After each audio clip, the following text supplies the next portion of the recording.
സ്നേഹപൂർവ്വം ക്ഷമ സീരിയലിൻ്റെ ലേറ്റസ്റ്റ് എപ്പിസോഡിൻ്റെ റിവ്യൂയിലേക്ക് എല്ലാവർക്കും സ്വാഗതം. അങ്ങനെ സുകുമാരനെ പ്രിയങ്കയും നല്ലപോലെ സ്വീകരിക്കാനായിട്ട് കണിമംഗലം കുടുംബം മുഴുവൻ മുറ്റത്ത് തന്നെ കാത്തു നിൽക്കുവാണ്. ഈ സമയത്തായിരിക്കും പ്രിയങ്കയും കൂട്ടി സുകുമാരിയമ്മ അവിടെ എത്തുന്നത്. അങ്ങനെ ഓട്ടോക്കാരനെയൊക്കെ പറഞ്ഞു വിട്ട് അവരുടെ അരികിലേക്ക് ചെന്നിട്ട് സുകുമാരി ചോദിക്കണേ, എന്നാലും ജയഭാരതിയമ്മേ, ഞങ്ങൾ രണ്ടാളും നല്ല പണിയാണ് കാണിച്ചത്. ആ ഹോസ്പിറ്റൽ മുഴുവൻ ഞങ്ങൾ നിങ്ങളെ തിരക്ക് നടക്കുമായിരുന്നു. ഞങ്ങൾ അവിടെ ഇട്ടേച്ച് നിങ്ങൾ ഓടിക്കളഞ്ഞല്ലേ? എടി, ഇവരിങ്ങനെയൊക്കെ പലതും ചെയ്യും. എന്നാലും രാധികെ, നിന്നിൽ നിന്നും ഇങ്ങനെ ഒരു കാര്യം ഞങ്ങൾ പ്രതീക്ഷിച്ചില്ല കേട്ടോ. ഒന്നുമില്ലെങ്കിലും ഈ നിൽക്കുന്നവൾ നിന്നെ ചേച്ചി എന്നല്ലേ വിളിക്കുന്നത്. എന്നിട്ട് അതിൻ്റെ നന്ദിയോ സ്നേഹമോ പോലും നീ ഇവളോട് കാണിക്കുന്നില്ലല്ലോടി. അങ്ങനെയൊക്കെ മുത്തശ്ശി ദേഷ്യപ്പെടുവാണ്. ഈ സമയം ഇതൊക്കെ കേട്ടിട്ട് കൽപ്പന പറയണേ, എൻ്റെ മുത്തശ്ശി ദേഷ്യപ്പെടാനും വഴക്കുണ്ടാക്കാനും ഒന്നും നിൽക്കണ്ട.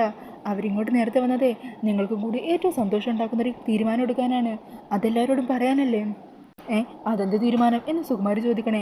ഈ സമയം കൽപ്പന പറയണേ, എൻ്റെ മുത്തശ്ശി പ്രിയങ്കയെ വരണിൻ്റെ ഭാര്യയായിട്ട് കണിമംഗലം കുടുംബം അംഗീകരിക്കാൻ തീരുമാനിച്ചു. പ്രിയങ്കയെ വരണിൻ്റെ ഭാര്യയായിട്ട് സ്വീകരിക്കാനാണ് ഇവരെല്ലാവരുടെ കാത്തു നിൽക്കുന്നത്. അത് കേൾക്കുന്നത് പ്രിയങ്കയെ സുകുമാരി അങ്ങ് അമ്പരന്ന് പോകുവാണ്. അവർക്കിത് വിശ്വസിക്കാൻ പറ്റുന്നില്ല കേട്ടോ. ഈ സമയം കൽപ്പന പറയണേ, പ്രിയങ്കയെ മരുമകളായിട്ട് ഇവിടുന്ന് സ്വീകരിച്ചതിന് ശേഷം വേണം രാധയ്ക്ക് ഇവിടുന്ന് ആറ്റുവാശ്ശേരിയിലേക്ക് പടിയിറങ്ങാൻ. അല്ലേ രാധയ്ക്ക്, നീ അങ്ങനെയല്ലേ പറഞ്ഞത്? അതെ, കുടുംബത്തിന് നല്ലതിനു വേണ്ടി ഈ കുടുംബത്തിലെല്ലാവരും ഒരുപോലെ ചേർന്ന് ഒരു തീരുമാനം എടുക്കുമ്പോൾ ഞാനായിട്ടതിനെ എതിർക്കുന്നത് ശരിയല്ലല്ലോ. അങ്ങനെ അതൊക്കെ കേട്ട് സന്തോഷത്തോടെ ചിരിച്ചുകൊണ്ട് നിൽക്കുന്നുണ്ട് പ്രിയങ്ക. ഈ സമയം സുകുമാരിയാണെങ്കിൽ സന്തോഷത്തിൽ ചിരിച്ചുകൊണ്ട് പറയണേ, അത് ശരി, അപ്പോൾ അവസാനം രക്ഷയില്ലെന്ന് എല്ലാവർക്കും മനസ്സിലായല്ലേ? അങ്ങനെ വഴിക്ക് വന്ന എല്ലാവർക്കും കൊള്ളാം. അപ്പോളെ ഇനി മുതലേ പ്രിയങ്കമ്മളുടെ കാര്യം എല്ലാവരും കൂടി കൃത്യമായിട്ടൊന്ന് നോക്കിക്കൊള്ളണം. കണിമംഗലത്ത് ജനിക്കാൻ പോകുന്ന കുഞ്ഞാണല്ലോ ഇവളുടെ വയറ്റിലുള്ളത്. അതിൻ്റെ പരിഗണന ഇവൾക്ക് കിട്ടിയിരിക്കണം. ഈ കുടുംബത്തിലെ ഏറ്റവും ചെറിയ അംഗം മുതൽ തലമുതിർന്ന ഏറ്റവും വലിയ അംഗം വരെ അക്കാര്യത്തിൽ പ്രത്യേക ശ്രദ്ധ പുലർത്തണം. ചെയ്യേണ്ട കാര്യങ്ങളെല്ലാം കൃത്യമായിട്ട് തന്നെ ചെയ്തിരിക്കണം. മനസ്സിലായോ എന്നൊക്കെ പറഞ്ഞ സുകുമാരിയമ്മയാണെങ്കിൽ കിട്ടിയ തക്കത്തിന് അങ്ങ് ഭരിപ്പിക്കാൻ തുടങ്ങുവാണ്. അന്നേരം ജയഭാരതി ചോദിക്കണേ, അല്ല സുകുമാരിയമ്മേ, ഈ വീട്ടിലെ ഏറ്റവും മുതിർന്ന അംഗം ഞാനാണല്ലോ. അപ്പം ഞാനായിട്ട് എന്തെങ്കിലും ചെയ്യേണ്ടതുണ്ടോ? പിന്നെ അല്ലാതെ ചെയ്യേണ്ടത് എന്തൊക്കെയാണെന്നേ ഞാൻ പറഞ്ഞു തരാം. എന്താണെങ്കിലും ഇപ്പോൾ കുടുംബം മുഴുവനായിട്ട് ഒരു നല്ല തീരുമാനം എടുത്തതല്ലേ. അതുകൊണ്ട് ഐശ്വര്യമായിട്ട് ആദ്യം തന്നെ വീട്ടിലെ തലമുറത്ത അംഗമായ നിങ്ങൾ തന്നെ പ്രിയങ്ക മോളെ കൈ പിടിച്ച് വലതുകാല് വെച്ച് അകത്തേക്ക് സ്വീകരിക്കണം. അന്നേരം മുത്തശ്ശിയാണെങ്കിൽ കൈയൊക്കെ ഇങ്ങനെ തിരുമ്മി റെഡിയാക്കി വെക്കുവാണ്. എന്നിട്ട് പരമേശ്വരനെ വിളിക്കുക. പരമേശ്വര, അപ്പോൾ എങ്ങനെയാ, ചെയ്യാമല്ലോ അല്ലേ? അങ്ങനെ പറഞ്ഞിട്ട് സുകുമാരിയുടെ കാരണത്തിട്ട് എന്നെ ഒന്ന് പൊട്ടിക്കുവാണ്. അങ്ങനെ അടിയുടെ ആഘാതത്തിൽ സുകുമാരിയാണെങ്കിൽ അവിടെ കറങ്ങി നിലത്ത് വീഴുവാണ് കേട്ടോ. ഈ സമയം അതുകൊണ്ട് ഞെട്ടിത്തെറിച്ച് നിൽക്കുവാണ് പ്രിയങ്കയും. അങ്ങനെ ആ കാഴ്ച കണ്ട് സന്തോഷത്തോടെ ചിരിച്ചുകൊണ്ട് നിൽക്കുവാണ് പത്മിനിയും പരമേശ്വരനും സൂര്യയും എല്ലാവരും. ഈ സമയം രാധിക പറയണേ, എന്താ മുത്തശ്ശി, എന്തിനാ ഇപ്പോൾ തല്ല് കിട്ടിയെന്ന് മനസ്സിലായോ? പ്രിയങ്ക ഗർഭിണിയാണെന്ന് കള്ളക്കഥ പറഞ്ഞ ആ ഡോക്ടറുണ്ടല്ലോ, അവരെ ഇപ്പോൾ ഹോസ്പിറ്റലിലില്ല. ഒന്ന് വേണമെങ്കിൽ വിളിച്ചു ചോദിച്ചോ. അവർ കാണിച്ച കള്ളത്തരം മനസ്സിലാക്കിയിട്ട് ആ ഹോസ്പിറ്റലിൽ MD ഉണ്ടല്ലോ, അവരെ ആ ഹോസ്പിറ്റലിൽ നിന്ന് പിരിച്ചു വിട്ടു.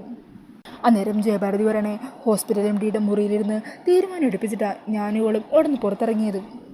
ഗൗതോസിയെയും കൂടി നിർബന്ധിച്ച ആ ഡോക്ടറെ കൊണ്ട് അങ്ങനെ പറയിപ്പിച്ചതാണെന്ന് ആ ഡോക്ടറെ ഞങ്ങളുടെ മുമ്പിൽ നിന്നാണ് പറഞ്ഞത്. ഇതെല്ലാം കേട്ട് കൽപ്പനയും മുറുവശിയൊക്കെ അങ്ങ് ഞെട്ടി നിൽക്കുവാണ്.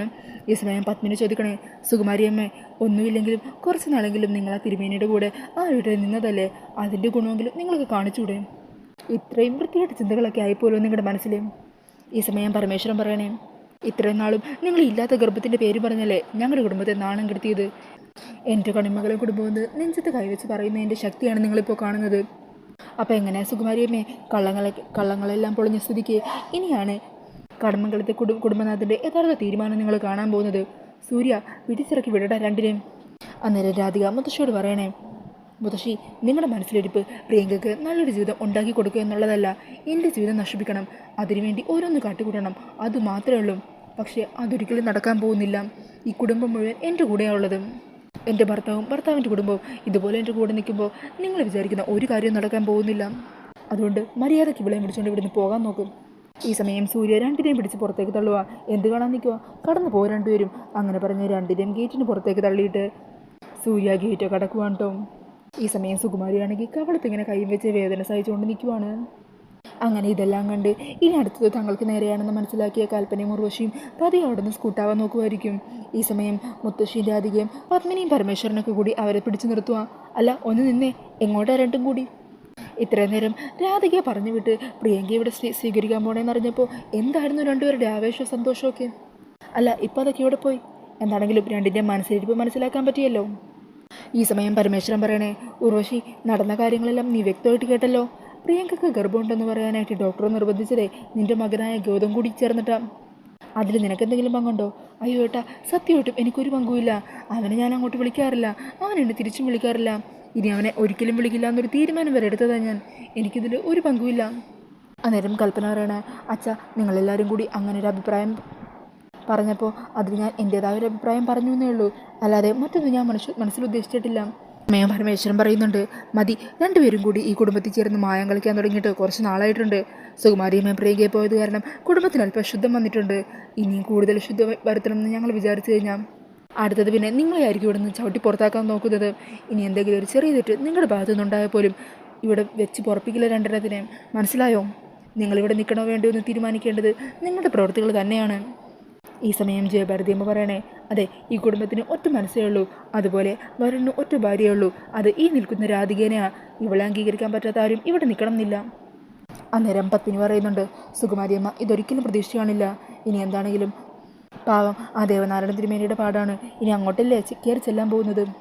ഇതൊക്കെ താങ്ങാനുള്ള ശക്തി ആ തിരുമേനിക്ക് കൊടുത്താൽ മതിയായിരുന്നു. പിന്നീട് കാണിക്കുന്നത് സുകുമാരിയമ്മയും പ്രിയങ്കയും കൂടി റോട്ടിലൂടെ ഇരിക്കുന്നതാണ് കേട്ടോ. അന്നേരം വേദന കൊണ്ട് സഹിക്കാനാവാതെ കവളിലിങ്ങനെ പിടിച്ച് കരഞ്ഞുകൊണ്ടിരിക്കുകയാണ് സുകുമാരിയമ്മ. ഓ, എൻ്റെ അണപ്പല്ല് ഇളകിയെന്നാണ് തോന്നുന്നത്. വേദന സഹിക്കാൻ പറ്റുന്നില്ല. ഈ സമയം പ്രിയങ്ക മുത്തശ്ശിയോട് ദേഷ്യപ്പെടണേ, എന്നാലും മുത്തശ്ശി എന്ത് പണിയാണ് കാണിച്ചത്? അവരുടെ അടി കൊണ്ടപ്പോഴേക്കും ഒന്നും മിണ്ടാതെ അവിടെ നിന്ന് ഇറങ്ങിപ്പോന്നു. വരുണിൻ്റെ ഭാര്യ ഞാനാണ് എന്നൊക്കെ പറഞ്ഞ് അവിടെ പ്രശ്നം ഉണ്ടാക്കേണ്ടതല്ലേ? നമ്മളങ്ങനെ ചുമ്മാ ഇറങ്ങിപ്പോകാൻ പാടുണ്ടോ? ഈ സമയം സുകുമാരിയമ്മ പറയണേ, എടി, നിനക്കങ്ങനെയൊക്കെ പറയാം. ആ ജയഭാരതി ഉണ്ടല്ലോ, അവരുടെ കൈ എന്താ ഇരുമ്പ് കൊണ്ടാണോ ഉണ്ടാക്കിയിരിക്കുന്നത്? ഒറ്റയടിക്ക് ഞാനങ്ങ് കറങ്ങിപ്പോയില്ലേ, പിന്നെ ചുറ്റുമുള്ളതൊന്നും കാണാൻ പറ്റുന്നില്ലായിരുന്നു. സത്യം പറയാലോ, നിന്റെ ഗർഭം എന്ന് പറയുന്നത് നമുക്കവിടെ പിടിച്ചു നിൽക്കാനുള്ള ഒരു അത്താണിയായിരുന്നു. അതല്ലേ ഇപ്പോൾ ഇല്ലാതായി പോയത്. ഇപ്പോൾ ആ ഗർഭം പോയി നമ്മുടെ കഥകളും പൊളിഞ്ഞില്ലേ, പിന്നെ എന്ത് പറഞ്ഞവിടെ നിൽക്കും ഇനി? ഈ സമയം പ്രിയങ്ക പറയണേ, എല്ലാത്തിനും കാരണം ഹോസ്പിറ്റലിൽ പോയത് ഒറ്റൊരു കാരണമാണ്. അതുമാത്രമല്ല, എവിടെയും അവൾക്ക് രക്ഷകയായിട്ട് അവതരിക്കാൻ ആ ഫിദാമേഡ് ഉണ്ടല്ലോ, അവർ തന്നെയാണ് ആ ഡോക്ടറെ കൊണ്ട് പറയിപ്പിച്ച് ഇങ്ങനത്തെ ഒരു കാര്യം ചെയ്യിച്ചതും. സത്യം പറഞ്ഞാൽ ആദ്യം കൊല്ലേണ്ടത് ആ ഫിദാമേഡത്തെ തന്നെയാണ്. അന്നേരം സുകുമാരി പറയണേ, ഓ, ഇപ്പം നമുക്ക് കൊല്ലാനായിട്ട് കുറേ പേരുടെ ലിസ്റ്റ് നമ്മുടെ മുമ്പിൽ തന്നെയുണ്ട്. അപ്പം നീ പുറത്തുള്ളവരെയും കൂടി വിളിച്ചുകൊണ്ട് വരല്ലേ? എന്താണെങ്കിലും ഈ സുകുമാരി ഇനിയും തോറ്റു കൊടുക്കാനായിട്ട് ഉദ്ദേശിച്ചിട്ടില്ല. അന്നേരം പ്രിയങ്ക പറയണേ, ഇനി എന്ത് കാണിക്കാനാ മുത്തശ്ശി? ഞാനൊരു കാര്യം പറയാം, നമുക്ക് രണ്ടാൾക്ക് ഈ നാട്ടിൽ നിന്ന് മറ്റെവിടേക്കെങ്കിലും പോകാം. അതാവുമ്പോൾ എനിക്ക് പഴയതുപോലെ സംസാരിക്കാനും എല്ലാവർക്കും മുമ്പിൽ പെരുമാറാനും പറ്റുമല്ലോ. എന്നിട്ട് ഞാൻ എന്തെങ്കിലും ജോലിക്ക് പോയിക്കോളാം. അങ്ങനെ കിട്ടുന്ന കാശ് കൊണ്ട് നമുക്ക് ഒന്നിച്ച് ജീവിക്കാം. അത് കേൾക്കുന്നത് സുകുമാരി പറയണേ, എടി, നീ ജോലിക്ക് പോയാൽ വല്ല 10,000-20,000 രൂപ കിട്ടും. അതുകൊണ്ട് കഷ്ടിച്ചെന്തെങ്കിലും ഭക്ഷണം കഴിച്ച് ഏതെങ്കിലും ഒരു മൂലക്ക് ചുരുണ്ട് കൂടി കിടന്നുറങ്ങാൻ പറ്റും. പക്ഷേ അതല്ല ഞാൻ നിനക്ക് വേണ്ടി കരുതി വെച്ച ജീവിതം. കണിമംഗലത്തിലെ മരുമകളാവണം നീ. കണിമംഗലത്തെ മുഴുവൻ സ്വത്തിൻ്റെയും അധികാരിയാവണം നീ പ്രസവിക്കാൻ പോകുന്ന കുഞ്ഞുങ്ങളും. അവിടെ കണിമംഗലത്തെ എല്ലാ സൗഭാഗ്യങ്ങളും സുഖസൗകര്യങ്ങളും അനുഭവിച്ച് വേണം ജീവിക്കാൻ. അതാണ് എൻ്റെ മനസ്സിലുള്ളത്. അങ്ങനെ ഈ സുകുമാരിയെ തോപ്പിച്ച് കളയാമെന്ന് ആരും വിചാരിക്കണ്ട. നീ നോക്കിക്കോ, എങ്ങനെയെങ്കിലും നിന്നെ ഞാൻ അവിടെ തിരികെ കയറ്റിയിരിക്കും. അന്നേരം പ്രിയങ്ക പറയണേ, ഇനി എങ്ങനെ അങ്ങോട്ട് കയറിച്ചല്ലോ എന്നാണ് പറയുന്നത്? നമ്മളങ്ങോട്ട് കയറി ചെന്നാലുണ്ടല്ലോ, ആ ജയഭാരതി തള്ള മാത്രമല്ല, അവിടെയുള്ള സകലരും നമ്മളെ ഓടിച്ചിട്ട് തല്ലും. അന്നേരം സുകുമാരി പറയണേ, തോറ്റു കൊടുക്കാനേ ഈ സുകുമാരിക്ക് മനസ്സിലടി. നിന്നെ ഞാൻ എങ്ങനെയെങ്കിലും കണിമംഗലം തിരിച്ച് കയറ്റിയിരിക്കും. അതിനൊരു വഴിയുണ്ട്. ഒരാൾ വിചാരിച്ചാൽ നടക്കും. അതാരാ? അതൊക്കെ പറയാം, നീ എന്നെ ഒന്ന് പിടിച്ചെഴുന്നേൽപ്പിക്ക്. അങ്ങനെ പറഞ്ഞ് പ്രിയങ്ക മുത്തശ്ശിനെ പിടിച്ചെഴുന്നേൽപ്പിക്കുവാണ്. പിന്നീട് കാണിക്കുന്നത് രാധിക പൂജമുറിയിൽ നിന്ന് ഭഗവാന് നന്ദി പറയുന്നതാണ്. ഭഗവാനെ, അങ്ങനെ എൻ്റെ വരുണിൻ്റെ നിരപരാധിത്വം എല്ലാവർക്കും മുമ്പിൽ തെളിയിക്കാൻ കഴിഞ്ഞു. ഈ കുടുംബത്തിനെ ബാധിച്ച വലിയൊരു ദോഷം തന്നെയാണ് നീ പൂർണ്ണമായിട്ട് മാറ്റിത്തന്നത്. ഇനിയും ഈ കുടുംബത്തിൻ്റെ ഒപ്പം ഉണ്ടാവണേ. അങ്ങനെയൊക്കെ പറഞ്ഞ് രാധിക പ്രാർത്ഥിക്കുവാണ്. പ്രാർത്ഥിച്ച് കഴിഞ്ഞ് തിരിയുമ്പോൾ അവിടെ ജയഭാരതിയമ്മ വന്നിരിക്കുന്നത് കാണുവാണ്ടോ. എന്താ മോളെ, ഭഗവാനെ നന്ദിയൊക്കെ പറഞ്ഞു കഴിഞ്ഞോ? അന്നേരം രാധിക പറയണേ, നന്ദി പറയാതെ പിന്നെ എന്ത് ചെയ്യാനും മുത്തശ്ശി? സത്യം പറഞ്ഞാൽ ഈ കുടുംബത്തിലേക്ക് വരാൻ ഒരു അർഹതയില്ലാത്തുള്ള ഞാൻ, എന്നിട്ടും ഞാനിവിടെ മരുമകളായിട്ട് വന്നു. ആ ഞാൻ കാരണം നിങ്ങൾക്ക് വീണ്ടും ഇങ്ങനെ ഓരോ പ്രശ്നങ്ങളും സങ്കടങ്ങളൊക്കെ ഉണ്ടാകുമ്പോൾ, അതും പ്രിയങ്കയും മുത്തശ്ശിയും കാരണം ഉണ്ടാകുമ്പോൾ എനിക്കത് സഹിക്കാൻ പറ്റുമോ? അന്നേരം മുത്തശ്ശി പറയണേ, ദേ, നിന്നോട് ഞാനൊരു കാര്യം പറഞ്ഞേക്കാം. നീ അങ്ങനെ അർഹതയില്ലാതെ കയറി വന്നോളൊന്നുമല്ല. പാവപ്പെട്ട വീട്ടിലെ കുട്ടിയാണെന്നുള്ള ചിന്തയും അങ്ങനെ മറ്റു കാര്യങ്ങളും എല്ലാം നിൻ്റെ മനസ്സിൽ നിന്ന് മാറ്റണം. നീ ഇപ്പോൾ കണിമംഗലത്തെ കുട്ടിയാണ്, എൻ്റെ വരുണിൻ്റെ ഭാര്യ. അതിൻ്റെ എല്ലാ അവകാശങ്ങളും നിനക്കുണ്ട്. നിനക്ക് മാത്രമേ അതിനുള്ള അർഹതയുള്ളൂ. മനസ്സിലായോ? മനസ്സിലായോ മുത്തശ്ശി? എന്നാലും വരുണൊന്ന് പെട്ടെന്ന് തന്നെ വന്നാൽ മതിയായിരുന്നു. വരുൺ നീ കാര്യങ്ങളൊക്കെ അറിയുമ്പോൾ ഒത്തിരി സന്തോഷമാകും അല്ലേ മുത്തശ്ശി? അതേ മോളെ, അവനൊന്ന് വേഗം വന്നാൽ മതിയായിരുന്നു. അവനോട് ഇതൊക്കെ പറയാനായിട്ട് കൊതിയാകുവാണ്. അങ്ങനെ അവർ സംസാരിച്ച് നിൽക്കുന്ന സമയത്ത് തന്നെ വരുണിൻ്റെ കാറ് വരുന്ന വെച്ചേക്കുക. ദേ മുത്തശ്ശി, വരണെത്തി. മോളെ, നമുക്ക് ആദ്യം തന്നെ അവനോട് കാര്യങ്ങളൊന്നും പറയണ്ട, നമുക്ക് അവനെ ഒന്ന് ചുറ്റിച്ചേക്കാം. അങ്ങനെ അവർ രണ്ടാളും താഴത്തേക്ക് ചെല്ലുവാണ്. ഈ സമയം വരുണാണെങ്കിൽ ഓഫീസിൽ നിന്ന് തിരിച്ചു വന്നിട്ടുണ്ടാകും കേട്ടോ. അന്നേരം രാധിക ചോദിക്കണേ, അല്ല വരും മരുന്നൊന്നും വാങ്ങിച്ചില്ലേ? മരുന്നോ? എന്തിന്?